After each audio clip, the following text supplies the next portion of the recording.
আপোনাৰ ঘৰখন বাৰু বাস্তু মতে চোৱাই লৈছিলেনে?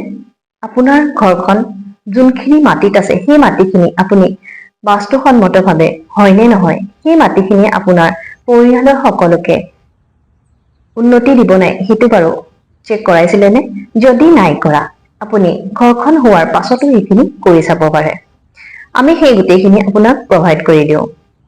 আমাৰ ফালৰ পৰা এখন ঘৰৰ যি এনাৰ্জি, কেতিয়াবা কিছুমান জেগাত দেখা যায় যে এখন ঘৰলৈ শিফ্ট কৰাৰ পিছত হঠাতে ফাইনেন্সিয়েল ক্ৰাইচিছ, হঠাতে চাকৰিৰ ক্ষেত্ৰত অসুবিধা, হঠাতে হেল্থৰ ক্ষেত্ৰত অসুবিধা বা কিবা এটা স্পেচিফিক জেগাত ঘৰখনৰ এটা স্পেচিফিক জেগা বহুত গহীন লাগে বা কিবা এটা সেই জেগাটোত থাকিলে অলপমান অসুবিধা পায় বা কোনোবা এজন স্পেচিফিক ফেমিলি মেম্বাৰৰ হঠাতে সঘনাই অসুখ হৈ থাকিবলৈ লয়।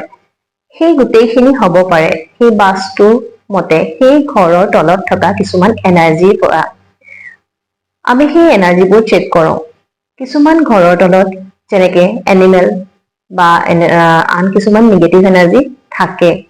আমি নজনাকৈ সেই এনাৰ্জিবোৰৰ ওপৰত আমি গৈ এখন ঘৰ সাজো আৰু সেইখিনি লাহে লাহে আমাক অপকাৰ কৰিবলৈ লয়। যিকোনো এনেকুৱা অসুবিধাৰ সন্মুখীন হলে আপোনালোকে আমাক কন্টেক্ট কৰিব পাৰে। আমাৰ ফালৰ পৰা আপোনাৰ গোটেই ঘৰখন চেক কৰাই তাৰ সকলো সমাধান দিয়া হয়।